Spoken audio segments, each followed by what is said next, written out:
Morel mushrooms free from April woods, oxtail braised to silk on cuts the butcher discarded, crawfish hand-caught from bayou ditches. Your grandmother's kitchen ran on ingredients that now cost a fortune. She knew something we've nearly lost. Here are 30 foods that were free in the 1950s that cost a fortune today. Brisket was once so unwanted in the beef-loving state of Texas that butchers handed it over free alongside better cuts, practically as an afterthought. The muscles sat at the front of the steer's chest, tough and marbled with collagen, and in an era when most families wanted meat tender right off the fire, brisket seemed to offer nothing. It was too thick to pan-fry and demanded 8 hours of low-oven heat that most households didn't want to spend. The families who knew what to do with it, usually those who'd been stretching lesser cuts for generations, laid it fat side down in a sealed Dutch oven with onions and a little salt and left it alone.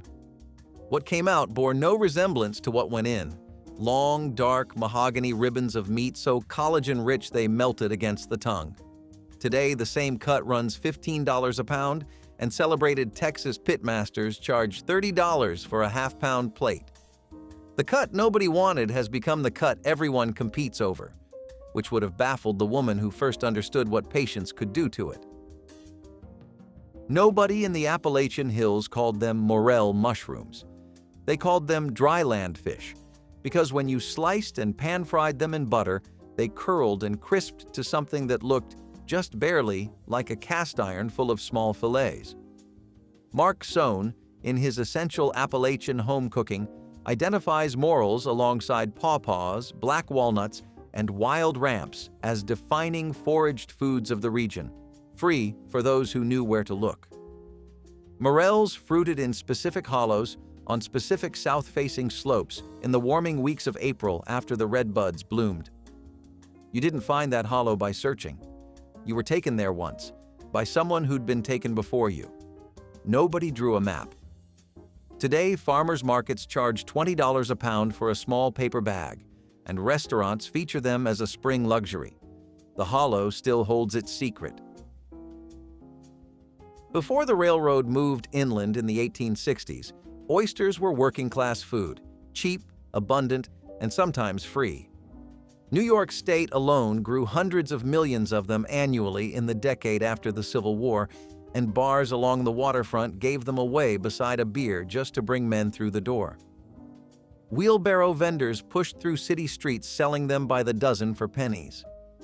By the 1950s, the great coastal beds had been devastated by industrial pollution, but in the tidal flats of the Chesapeake and the low country shores of South Carolina, families who'd always harvested their own still waded out at low tide with a wire basket and came back with enough for supper. The oyster's reputation had already begun its long shift toward occasion. A raw bar tab today runs $16 to $30 a dozen. The shellfish that once fed waterfront neighborhoods for nothing now announces, on a white tablecloth menu, an arrival those wheelbarrow vendors never imagined. Your grandmother didn't throw away the chicken feet. She set them aside, rinsed them under cold water, scored the joints with a paring knife, and dropped them into the stock pot alongside the back and neck. Chicken feet were given away free at butcher shops through most of the 1940s and 50s. No sale value in the new supermarket era, no visual appeal for a generation raised on clean white packaging. But the women who'd always used them knew something. Packaged broth companies didn't advertise. Feet were almost entirely collagen, and slow-simmered 3 or 4 hours, they turned plain water into a golden stock that set up like Jell-O overnight. That shiver of gel in the cold pot was the mark of something real. Today, those same feet run $3 to $5 a pound in Asian markets.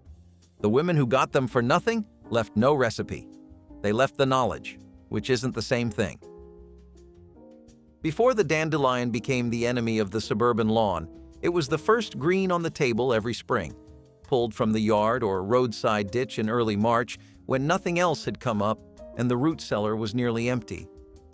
Irma Rombauer included dandelion greens in early editions of The Joy of Cooking as a practical spring salad, free to anyone who hadn't sprayed their yard.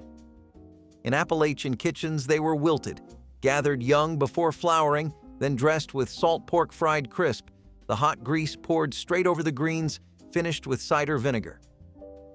The bitterness was the point. After months of dried beans and fatback, that sharp bite tasted like the earth waking up. You knew which leaves to pick, young before the yellow flower, never from a sprayed yard. And that rule lived in the hands of whoever taught you, not on any page. Today, dandelion greens appear in specialty grocers at $4 to $6 a bunch, marketed as a superfood. She would have found that funny, and then a little sad. Ramps came up the same 2 weeks every April in the wet creek hollows where the soil never fully dried. They smelled before you found them, wild, garlicky, unmistakable. In West Virginia, where the state encyclopedia documents ramps as a traditional food going back to the first Appalachian settlers who learned them from the Iroquois, Cherokee, and Shawnee already there, a family that knew a good patch guarded that knowledge like a deed. You dug carefully, leaving enough bulbs so the patch returned. You brought home a grocery bag full and the house smelled like the holler for 3 days. Ramps fried in bacon fat with eggs and cornbread was breakfast. Eaten raw with salt, juice on your chin was just how you did it. Appalachian schools sent ramp-eating children home, not as punishment, but as a practical matter of classroom air. Today, urban markets list them at $15 to $20 a pound. The patch in the hollow is still there. Fewer families know it every spring. Rabbit was once the most democratic meat in America, small enough to raise in a backyard hutch on kitchen scraps, abundant in the wild for anyone with a .22 and an afternoon. Documented in the 1890s as the quintessential poor man's food for its low cost and fast reproduction, a dressed rabbit at a 1950s farm stand ran 30 or 40 cents. A hunted one cost nothing but a shell. The meat was mild, white, fine-grained, closer to chicken thigh than beef, with a sweetness that held up to long braising with onions and whatever root vegetables the garden was offering. She'd cut it into pieces, dredge it in seasoned flour, brown it in lard, and let it braise low and slow until the meat fell from the bone. What started as the cheapest protein on the place finished as the Sunday pot, the thing the family talked about on the walk home from church. Today, rabbit runs $12 to $15 a pound at specialty butchers. It left the American table sometime in the 1970s, slipping away quietly, and most people never noticed. Come Saturday in the rural South, a catfish fry wasn't a dinner party. It was a fact of life. Someone had been at the river since before light, and by the time the dew was off the grass, there were channel cats on the tailgate, enough to feed everyone on the road. No one paid for those fish. The river gave them, as it always had. Cornmeal, salt, cayenne. The ratio was never written down, just poured into a paper sack until it looked right. The oil had to be hot enough that the fish sizzled hard the instant it hit cast iron, a sharp crack that meant the crust was forming before the moisture could soften it. The fish came out golden-edged, white-fleshed, steaming within. Today, farm-raised catfish runs $4 to $7 a pound. The wild-caught flathead that cost nothing but the knowing is scarce now. The fry still happens. The free part does not. Every rural road in the South ran past blackberry canes, tangled along fence rows and ditches, heavy from mid-June through July, free to anyone willing to deal with the thorns. You didn't need land. You needed long sleeves, a bucket, and patience. Families picked by the gallon and put most up, jams sealed with paraffin in ball jars, berries in light syrup for winter. But the cobbler was the summer thing. Fruit and sugar simmered in a cast iron skillet, batter poured over, slid into the oven until the top went gold and the berry juice pushed through the cracks.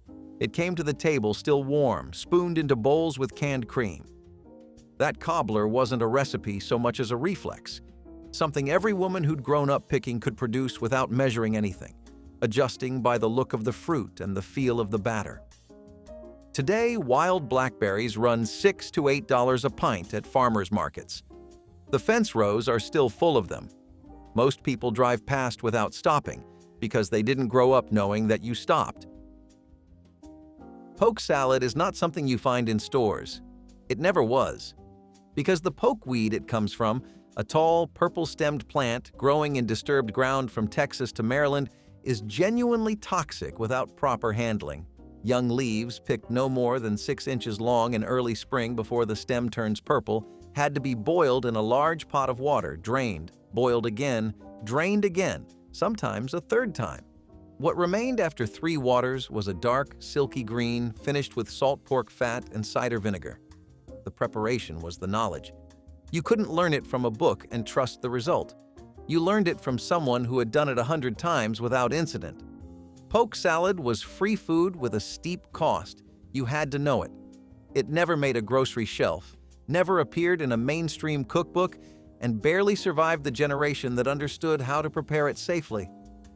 Today it survives in a thin corridor of Appalachian and Deep South communities where a few still do it right. There is a moment in oxtail's history when the story turns, when a cut butchers practically begged people to take becomes something with a price tag that makes adults pause at the counter. In Black Southern kitchens, oxtail was never the unwanted cut it seemed elsewhere. Culinary historian Adrian Miller, author of Soul Food, The Surprising Story of an American Cuisine, documents how the cuts left after prime butchering, the tail, the feet, the stomach, became raw material for a tradition that turned time and skill into something no prime cut could replicate. Oxtail braised 3 to 4 hours with aromatics and low heat, the collagen dissolving into a dark, glossy gravy, produced a depth a tenderloin couldn't approach at any price. Today, oxtail runs $12 to $15 a pound, and communities who built their tables around it find themselves priced out. The alchemy worked too well. In the Louisiana Bayou country, crawfish were not purchased. They were caught by hand from the ditches and slow sloughs, pulled from muddy banks by children wading with buckets, trapped overnight with wire, raked from warming shallows between February and June.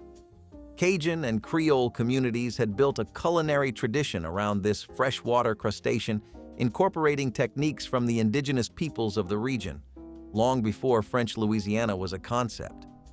A crawfish boil was communal by nature. You needed enough people to justify the fire, the pot, the corn and potatoes and andouille that went in alongside. The crawfish were still free. The table was newspaper spread on a backyard picnic table, and you ate standing up, peeling as you went, sucking the head for the fat the old cooks insisted was the best part. Today, crawfish runs $8 to $15 a pound. The bayou still produces them, but commercial harvesting has inserted a price into what once existed entirely outside the market. The ritual remains. The free part is gone. Government cheese arrived in a block so large it barely fit in the refrigerator drawer. Dense, sharp, impossibly orange, distributed through the USDA commodity program to dispose of dairy surpluses and feed low-income families. You didn't buy it. A neighbor brought it, or your aunt picked it up from the distribution point, or the church had a stack in the fellowship hall on the third Saturday. The cheese was remarkable, sharper and saltier than anything the supermarket packaged in slices, melting in ways that transformed a pot of macaroni into something different. It was a specific sharpness, a specific density, a specific smell when you peeled back the wax. Today, that cheese is gone from assistance programs, replaced by commodity Velveeta. The block that fed a generation left no commercial descendant and no exact replica. Wild asparagus grew in roadside ditches across the Midwest, thin, purple-tipped, pushing up in late April in the same spots year after year along fence rows and irrigation channels where someone scattered seed decades ago and let the plants go native. Knowing which ditch held them was the kind of knowledge handed down the way land once was, carefully, specifically, to the people who deserved it. You had to know the road, the exact stretch, and arrive before anyone else. The window between too small and too tough ran 3 days. She snapped them just above the soil, wrapped them in a damp cloth, and steamed them 5 minutes over boiling water. No more. The test was the tip: yield without collapsing. Dressed with butter and salt, those roadside spears tasted of the specific morning they were cut, which is a flavor no farmed asparagus has ever matched. Today, fresh asparagus runs $4 to $6 a pound, uniform and trucked and seasonal on a grocery schedule. The roadside kind doesn't appear on any price list. It's gone, for everyone who didn't know which ditch. If neck bones were in the pot, the beans were going to be good. That was the rule, unspoken, understood, in kitchens where dried pinto beans were a staple rather than a side dish. Pork neck bones were the butcher's discard, too bony for a real cut, nearly given away for a few cents a pound through the 1940s and 50s. But slow-simmered 3 hours with dried pintos, water, onion, and salt, they released a smoky, marrow-rich broth that no ham hock could exactly replicate. Something in the particular gelatin of the neck thickened the pot liquor and carried the bean flavor into something deeper. You didn't eat the bones exactly, but you worked them, getting every bit of meat from the crevices, stacking them at the edge of the bowl. Today, neck bones run $2 to $3 a pound, where you can find them. Most chain grocers don't carry them. The beans know what's missing. The jar of pickled pig's feet sat on the counter of every rural southern kitchen and corner store. Wide-mouthed glass, brine cloudy with vinegar and spice, trotters packed in tight. Pig's feet were sold for pennies through the 1940s and 50s, in an era when the whole hog was still a complete transaction. Cleaned, simmered in seasoned water, packed with apple cider vinegar and red pepper flakes, and left to cure a week. What came from the brine was tender, gelatinous, sharp sour, eaten cold at the counter, and the knowledge of how to eat them, which parts in which order, was entirely unwritten. Today, pickled trotters appear in specialty shops at $4 to $6 each. The jar on the counter has mostly disappeared, along with the understanding of what it contained. Every neighborhood had a mulberry tree, and every family with children had purple-stained shirts in late June to prove it. The fruit fell so abundantly the sidewalk turned dark before anyone could pick the tree clean, and children ate handfuls from the branch until called inside. Whatever made it home in a pail went into a cobbler before dark. Same batter as the blackberry cobbler, same cast-iron skillet, but the mulberry sat somewhere between blackberry and raspberry with a hint of something almost floral. The tree didn't need planting. It didn't need tending. It just produced every June more than anyone could use. Your grandmother didn't call it foraging. She called it Tuesday. Today, mulberries are nearly impossible to find commercially. The trees fell out of fashion, replaced by tidier ornamental plantings. What the tree gave freely, the market never thought to replace. The butcher knew what sweetbreads were worth, which is why, through most of the 1940s and 50s, he was glad to give them away to anyone who knew how to ask. Sweetbreads, the thymus gland of a calf, appeared in early editions of The Joy of Cooking and in dozens of mid-century cookbooks. A detailed food writer, Jennifer McLagan, notes in her work on offal.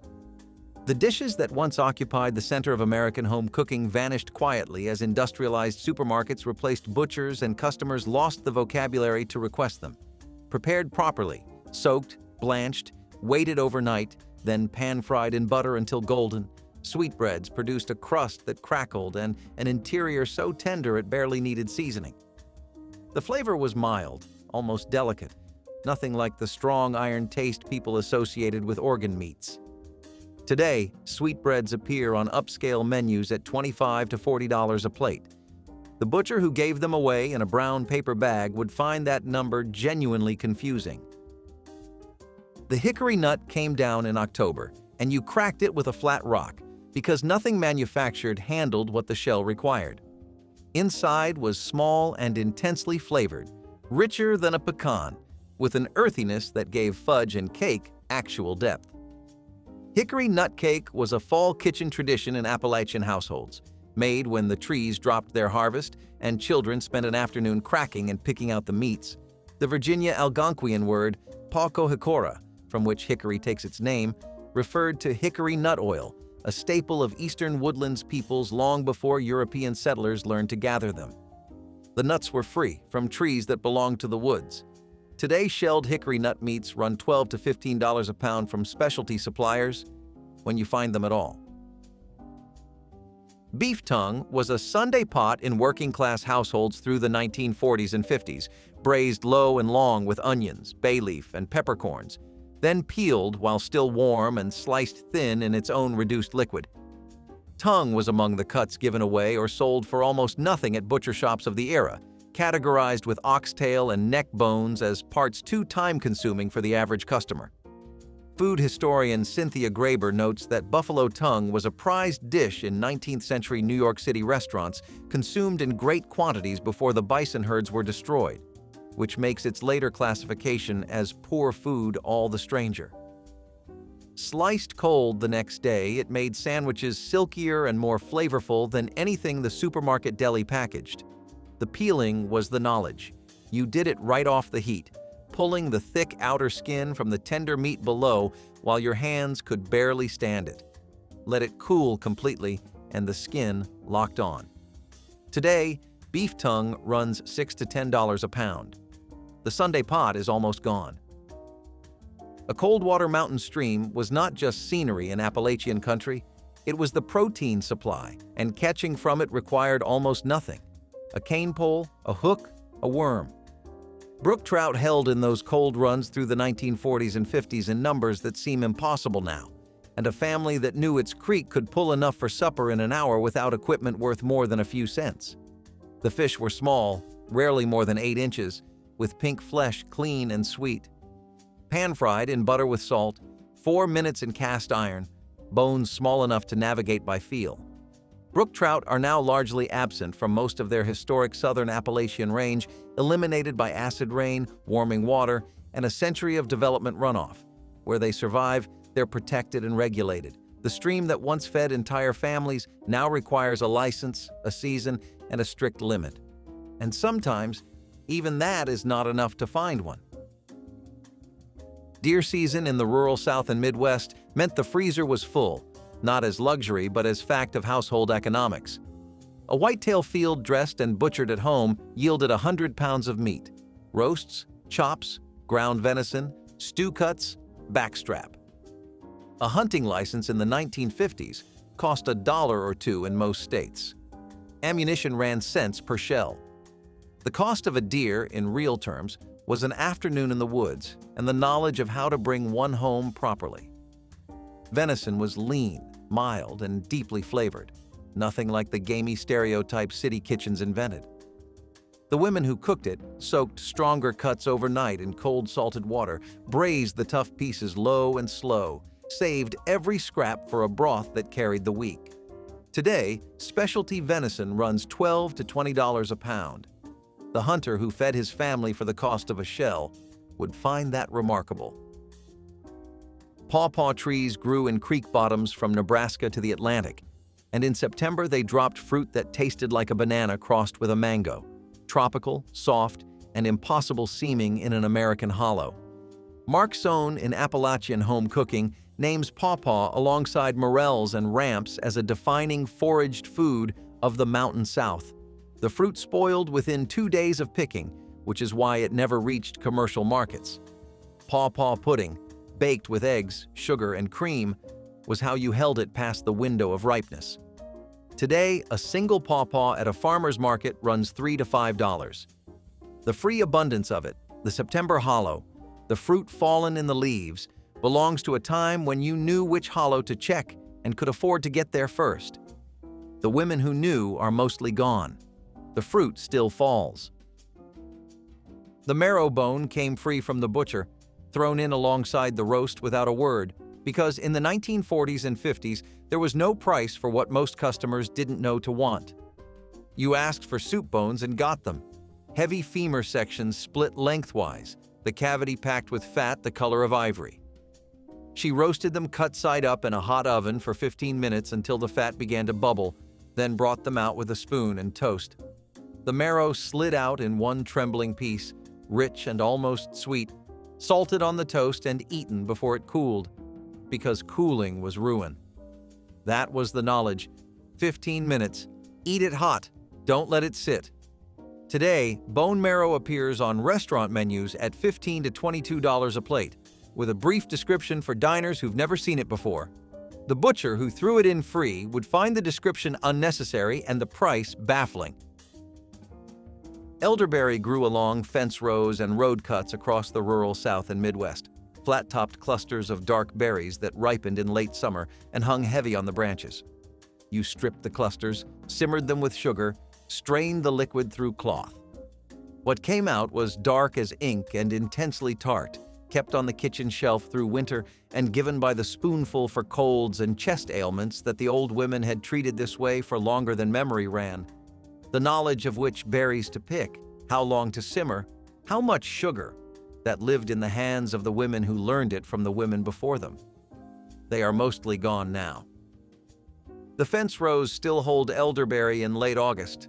The knowledge of what to do with it, the medicine and the memory together, is harder and harder to find in anyone still living who actually learned it from someone's hands. Chitlins took all day, and that was understood before anyone started. Chitterlings, the small intestines of the pig, came with slaughter at near zero cost in the years when the whole hog was a complete transaction.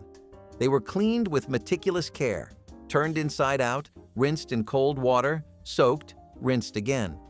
Then slow-simmered for hours in seasoned water, filling the neighborhood with a smell that transformed, over those hours, into something altogether different.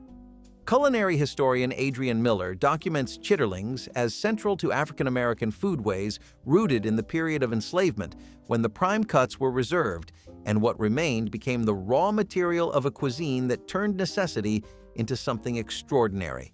Served with hot sauce and vinegar, chitlins were not a concession. They were the proof of what skill and patience could do with what the market left behind. The knowledge of the cleaning, the timing, the seasoning, it walked out of kitchens with the people who carried it. Pig's head souse came last. After the hams were hung, the sausage ground, the lard rendered. The head went into the pot, ears, jowls, snout, everything remaining. Simmered with sage, black pepper, and cider vinegar for 3 hours, the meat fell from the bone. Packed into a loaf pan, covered in the reduced cooking liquid, waited overnight, by morning it had set into a firm, sliceable pressed meat, sharply seasoned, cold, eaten thin with crackers or cornbread. Nothing left behind. Nothing wasted. That was the entire point. A November slaughter produced nothing that didn't have a use, and souse was the final accounting. Today, head cheese appears in European-style charcuteries at $12 to $20 a pound, labeled a delicacy.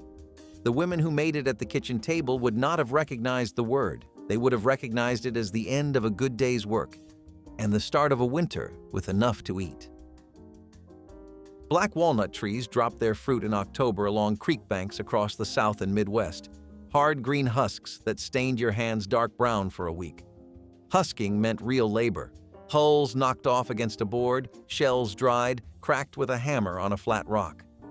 The meat inside was small and intensely flavored, richer than English walnut, with an earthiness that gave fudge and candy actual depth.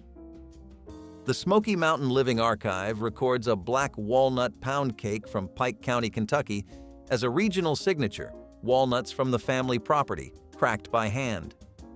Today, shelled black walnut meats run $10 to $15 a pound from specialty suppliers. The trees still drop their fruit every October. Most people's hands stay clean. Staghorn sumac grew along every roadside in the eastern half of the country. A small tree with velvety red cone-shaped clusters, the old women steeped in cold water for a drink as tart as lemonade.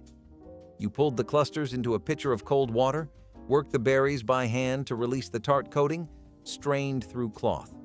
What poured out was pink-red and sharp, a drink indigenous peoples of the eastern woodlands had made for centuries before Appalachian settlers learned it from them, documented in traditional mountain foodways. It cost nothing. It needed no sugar from ripe clusters and nothing but cold water. Most people today drive past Staghorn sumac without knowing it's edible at all. The knowledge that those red cones were worth stopping for went with the women who knew to stop. They did not leave instructions. The last time she made squirrel fricassee, you were too young to ask her how. That is the quiet loss at the center of this dish. Not that squirrel became expensive, but that the knowledge of what to do with it lived in one person's hands, and those hands are gone. Squirrel was hunted freely through Appalachian country through the 1940s and 50s, documented by the West Virginia Encyclopedia as a mountain table staple well into the post-war years. She cut it into pieces, browned them in lard, braised it slow with onion until the meat fell from the bone, dark, fine-grained, mild. She served it over cornbread, and the gravy was better than the meat. Nobody wrote it down. The point was to be standing beside her, watching. If you weren't there that afternoon, you lost it. Most of us weren't there. Most of it is gone. Apple stack cake emerged from Appalachian kitchens as a communal Christmas tradition where neighbors each contributed a layer to build a towering holiday centerpiece. Unlike conventional layer cakes, this one used thin, cookie-like layers made from simple dough enriched with sorghum or molasses. Between each layer went thick spread of dried apple filling, cooked with spices until dark and sticky. The assembled cake was wrapped and left to rest for days, during which moisture from the filling softened dry layers into tenderness. The number of layers in a bride's apple stack cake once indicated her popularity, with more layers meaning more friends had contributed. Christmas versions might tower 8 or 10 layers high, testament to community bonds and shared tradition. The flavor was unlike any other, more reminiscent of spiced apple butter than traditional dessert. Each slice revealed striped layers, a visual record of many hands. In the 1950s, the average housewife spent 2 to 3 hours a day preparing meals from raw ingredients, peeling, chopping, simmering, baking. And every bit of it was dismissed as drudgery the moment convenience food hit the shelves. Frozen dinners, boxed mixes, and canned soups promised liberation from the kitchen, and by the 1970s, most American families had traded homemade for heat and serve. Harvard researchers have since connected the rise of ultra-processed food to higher rates of obesity, type 2 diabetes, and cardiovascular disease. She did not have a nutrition degree. She had a sharp knife, a cutting board, and the understanding that a roasted chicken, a pot of rice, and green beans from the garden made a complete meal without a single ingredient she could not pronounce. The food industry sold speed as freedom, and it cost us our health. She was not trapped in that kitchen. She was feeding people real food. Peanut butter fudge required no chocolate at all, stretching pantry staples into creamy candy that rivaled expensive confections. Peanut butter, sugar, milk, and butter cooked together until the mixture reached soft ball stage, then beat until thick and creamy. Poured into a buttered pan, the fudge set into squares that were rich, sweet, and intensely peanutty. The recipe used ingredients most families already had, making it possible to produce holiday candy without a special shopping trip. Children loved helping stir the heavy mixture, watching it transform from grainy to glossy as the beating progressed. The fudge could be made in under an hour, perfect for last-minute gifts or unexpected company. Cut into small squares and arranged on plates, it looked as elegant as any store-bought candy. Peanut butter fudge taught that homemade gifts carried more love than anything money could purchase from the department store candy counter. Burnt sugar cake carried a bittersweet sophistication that set it apart from other holiday desserts on 1950s tables. The caramelized sugar syrup flavoring both cake and frosting required patience, as sugar had to be cooked until almost black before being carefully diluted with hot water. This gave the cake its distinctive amber color and deep, complex flavor-balancing sweetness with an almost smoky undertone. Home bakers prized their burnt sugar skills, knowing the difference between perfect caramel and ruin was mere seconds. The frosting was equally challenging, a cooked caramel icing beaten at exactly the right temperature for smooth consistency. Served on cut glass cake stands, burnt sugar cake announced serious baking credentials.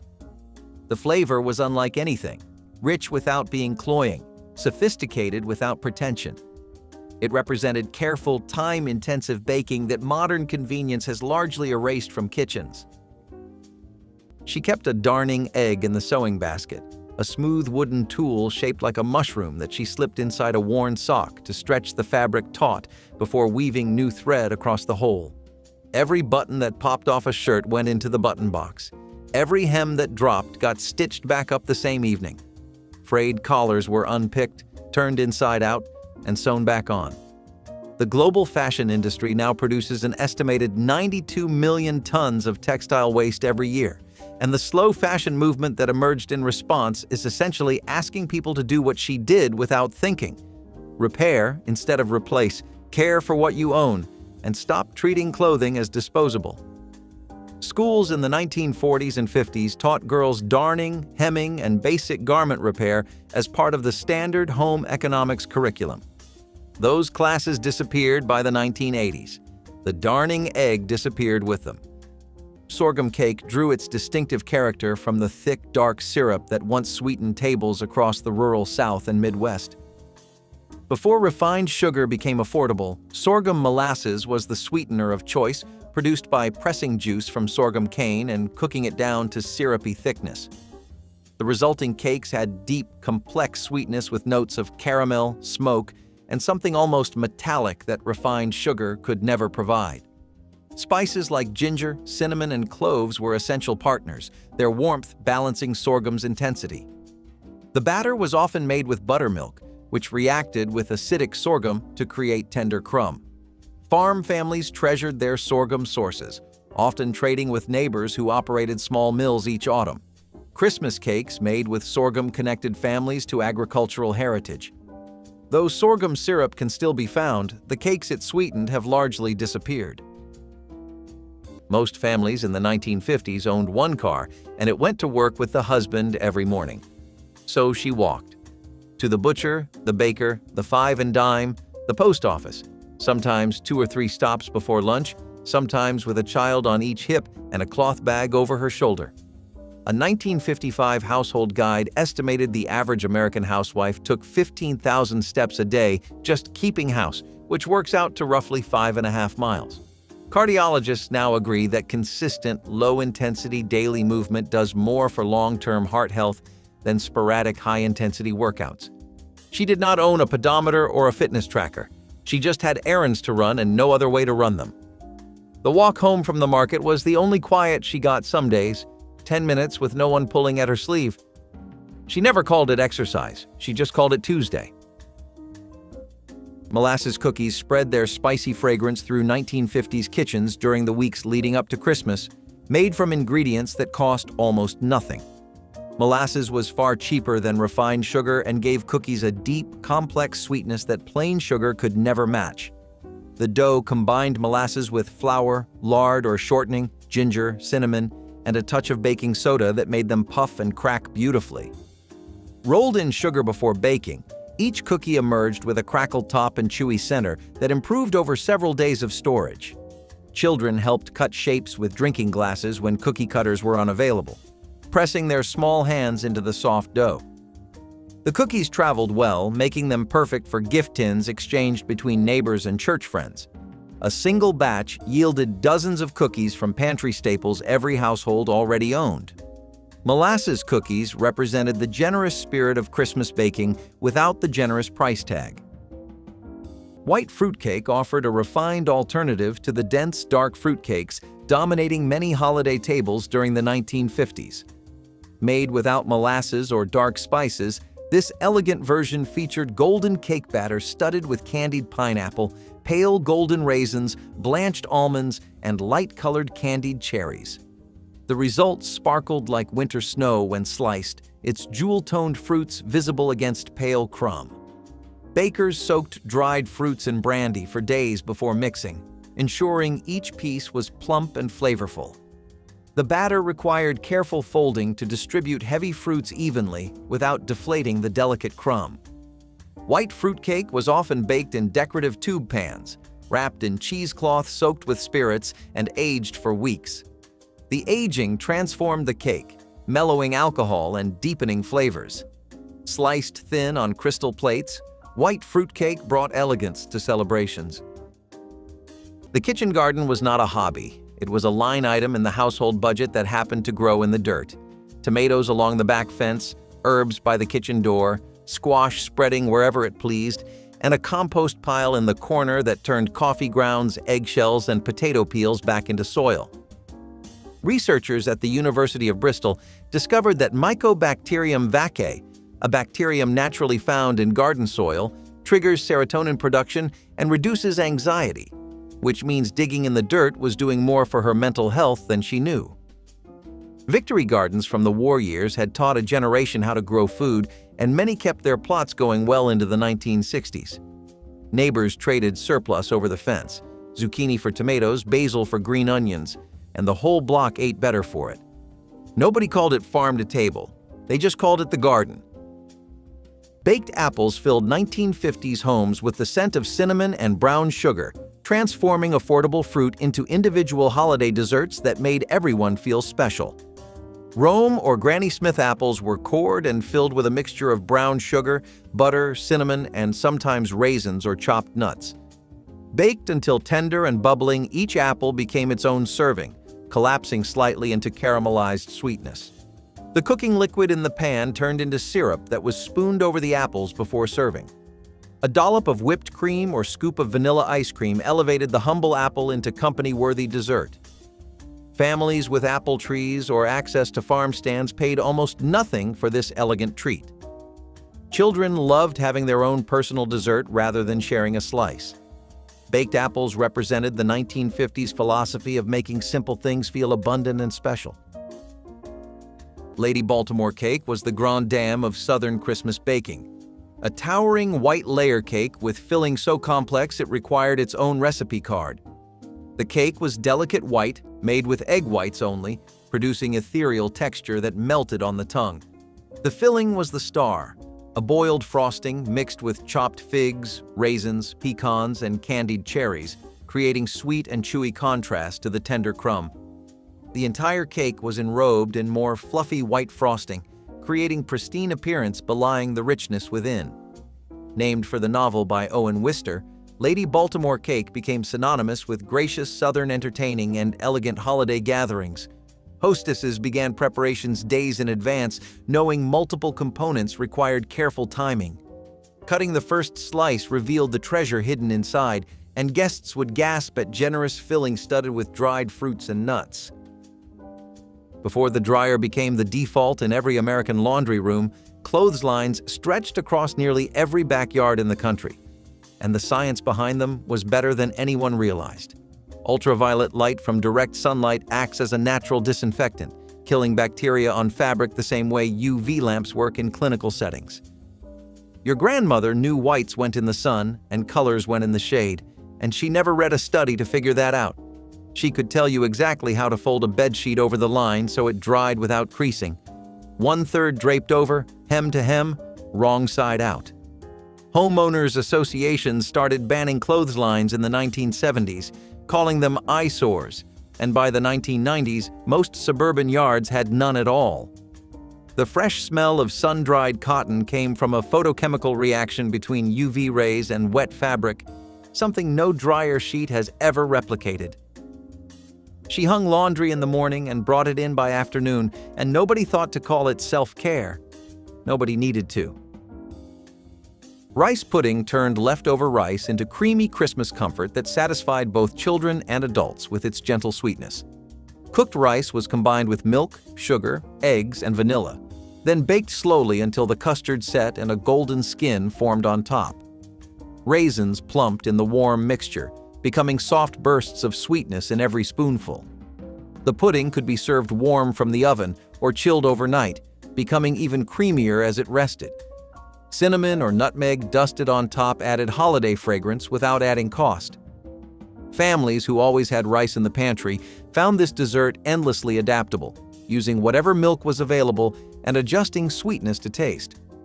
The slow baking filled homes with warmth during cold December evenings. Rice pudding proved that the simplest ingredients, treated with patience and care, could create something children requested again and again throughout the season. Lane cake originated in Alabama and reached peak popularity during the 1950s Christmas seasons when Southern hostesses competed to produce the most impressive version. The cake layers were simple white or yellow cake, but the filling was where ambition met tradition. Pecans, coconut, raisins, and maraschino cherries were folded into rich custard, then generously spiked with bourbon or brandy.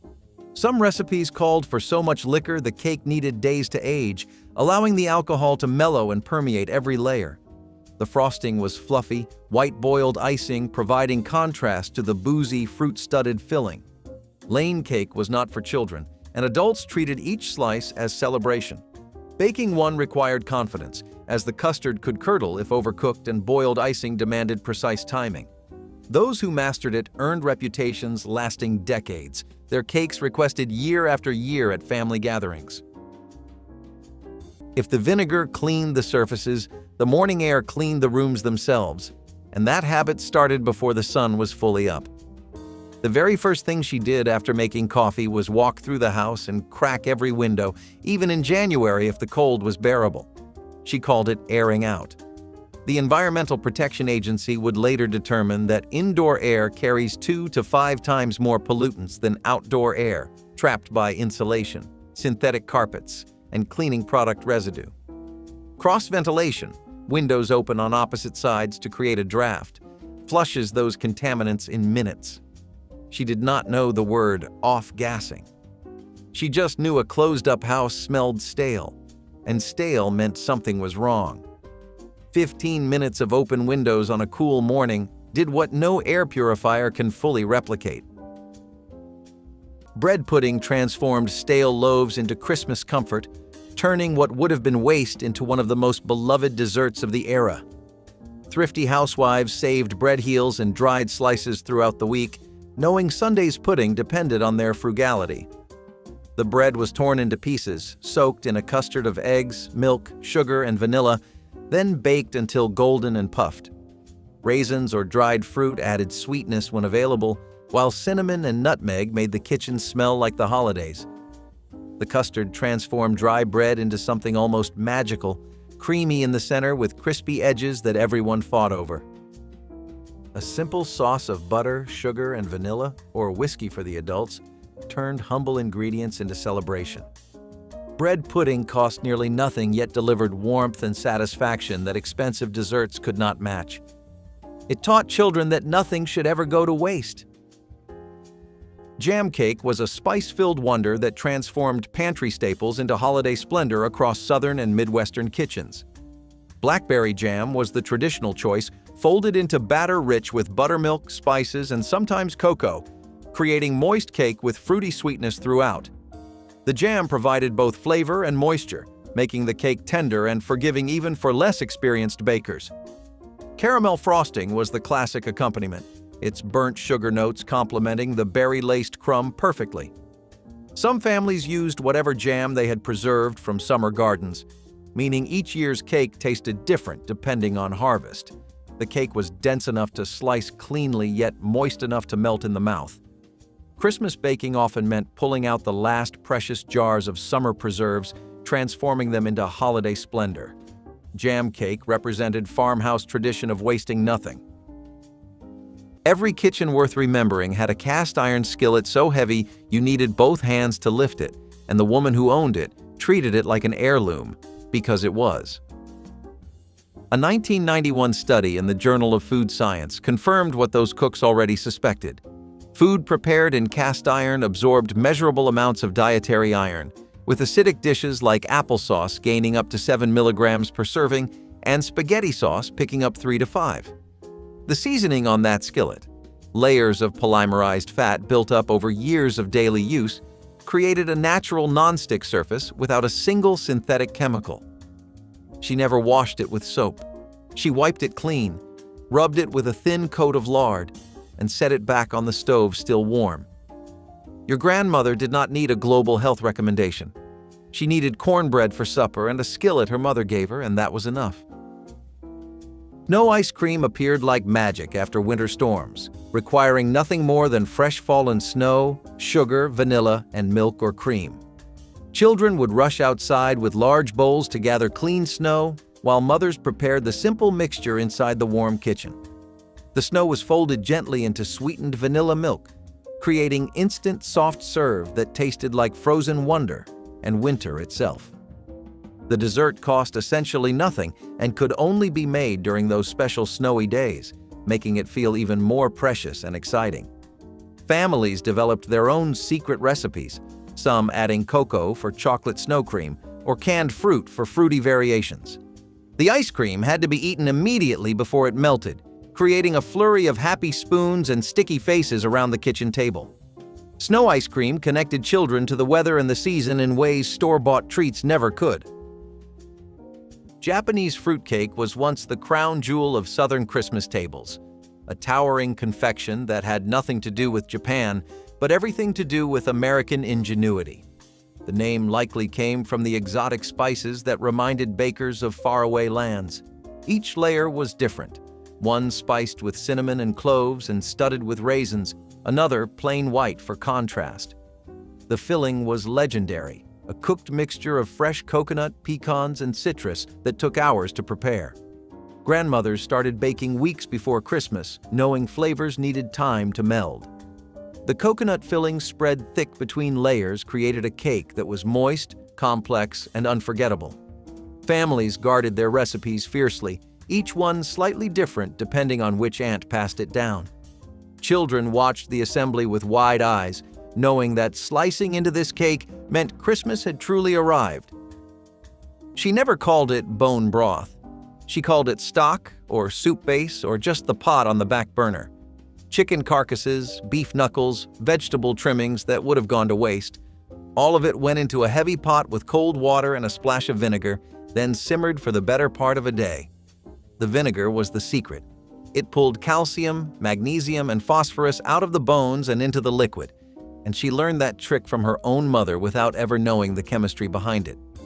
Modern nutritional research confirms that roughly 70% of the immune system is housed in the gut, and collagen-rich broth supports the intestinal lining that keeps it working. What sells for $9 a carton at the health food store cost her nothing, just time, scraps, and patience. The kitchen smelled like warmth itself when that pot was going. Today, you can buy bone broth powder in a pouch. It is not the same thing. Vinegar pie mystified anyone who heard its name, yet those who tasted it discovered something remarkably close to lemon pie without the expensive citrus. The filling combined sugar, flour, eggs, butter, and plain white vinegar, creating a custard that was tangy, sweet, and surprisingly sophisticated. During the 1950s, when fresh lemons were seasonal luxuries, vinegar pie kept holiday tables bright with that essential tartness. The pie baked until the filling set and the top turned slightly golden, filling the kitchen with a caramelized sweetness that masked any hint of its humble origins. Some families topped it with meringue, stretching egg whites into billowy clouds that made the pie look far more expensive than its few cents worth of ingredients. Children never knew they were eating a substitute, they just knew they loved it. Vinegar pie represented the quiet genius of making do beautifully. Black walnut cake showcased one of America's most distinctive native nuts, with a flavor so intense it divided families into passionate admirers and determined avoiders. Black walnuts grew wild across the eastern United States, and gathering them each fall was a messy, labor-intensive process that stained hands for weeks. The nuts had a bold, almost wine-like flavor with hints of smoke and earth that English walnuts could never match. Bakers folded them generously into butter cake batter and pressed them into caramel or cream cheese frosting. The strong flavor meant a little went far, but true devotees packed their cakes with as many nuts as the batter could hold. Rural families who gathered their own black walnuts considered them precious, using them only for special occasions like Christmas. The cakes were dense and richly flavored, perfect for slicing thin and savoring slowly. Though black walnuts can still be found, the labor of gathering and shelling them has made this cake increasingly rare. Pull a dinner plate out of your cabinet right now and measure it. Chances are it runs 11 or 12 inches across. In the 1950s, the standard dinner plate measured 9 inches, and nobody left the table hungry. Researchers at Cornell University's Food and Brand Lab confirmed that plate size directly influences how much a person serves and eats, with larger plates leading to 20 to 30% more consumption without any increase in satisfaction. She did not read that study. She used the dishes she had, served a reasonable portion, and put the rest away. Dessert was fruit after most meals, with cake or pie reserved for Sundays and holidays. Not because she was restricting anything, but because sugar cost money and nobody expected sweets on a Wednesday. The smaller plate, the regular meal times, the understanding that snacking between meals was poor manners, the whole family practiced portion control without using the phrase. Wacky cake earned its name from the unusual method that made it possible. No eggs, no butter, no milk, yet somehow moist and deeply chocolatey. Depression-era ingenuity created this miracle by mixing flour, sugar, cocoa, baking soda, and salt directly in the baking pan, then adding vegetable oil, vinegar, and water. The vinegar reacted with baking soda to create lift, while oil provided moisture that butter would have given. The whole thing cost pennies to make when eggs were rationed or simply too expensive for everyday baking. Children loved helping because the mixing happened right in the pan, meaning fewer dishes and more fun. The cake emerged from the oven tender and rich, often dusted with powdered sugar or topped with a simple chocolate glaze. Families passed this recipe through generations, each one grateful for its simplicity during lean times.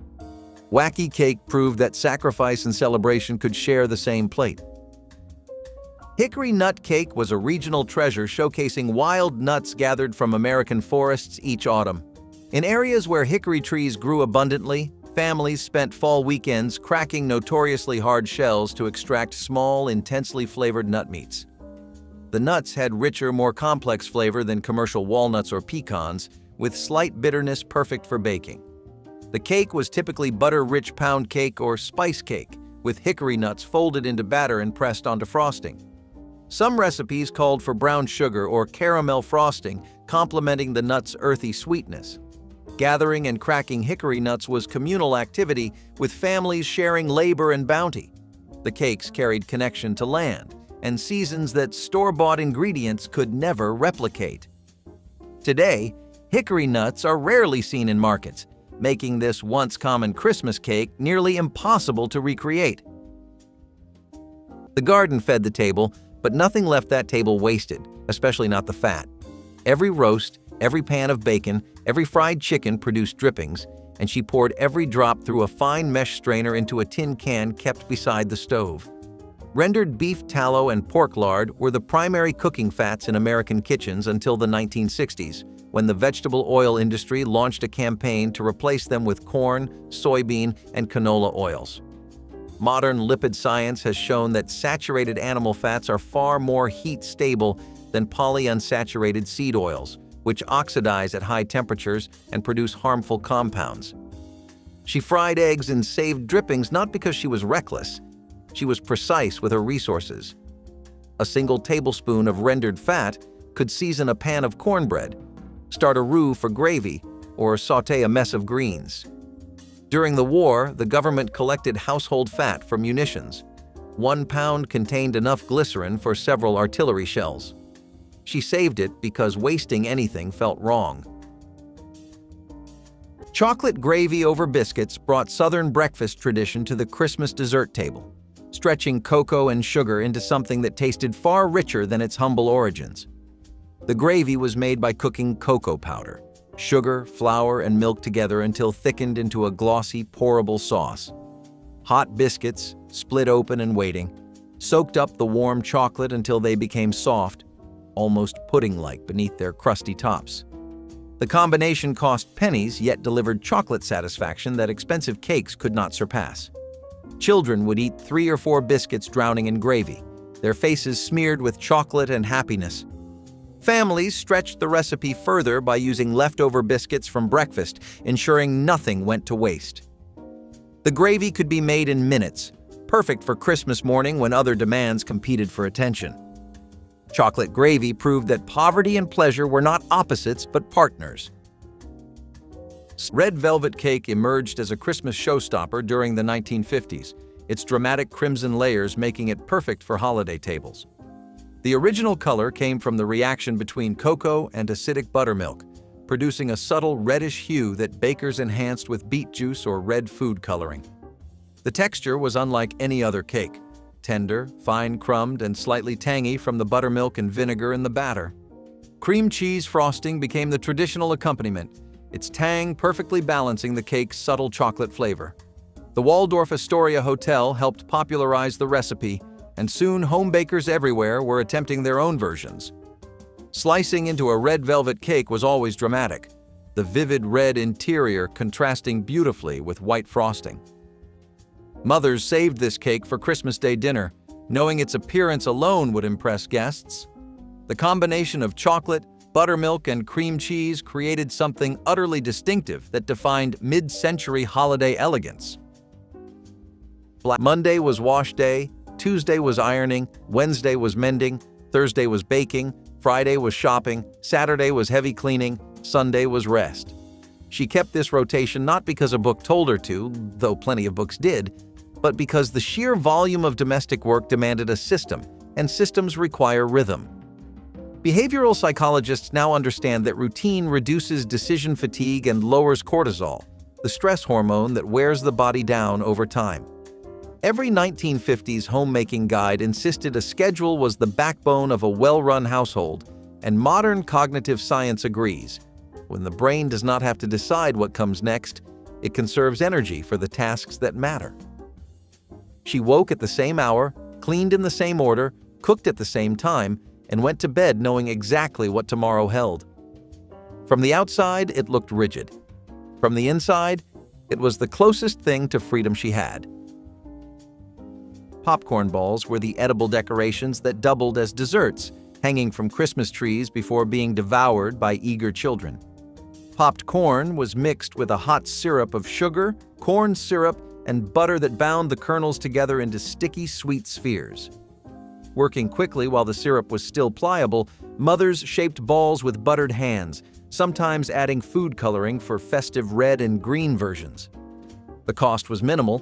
Popcorn was among the cheapest snacks available, and the syrup ingredients were pantry staples. Children watched the transformation with wonder, seeing everyday popcorn become something magical and Christmassy. Wrapped in waxed paper or cellophane, popcorn balls became gifts for neighbors and classmates. The satisfying crunch gave way to caramelized sweetness that lingered on fingers and faces.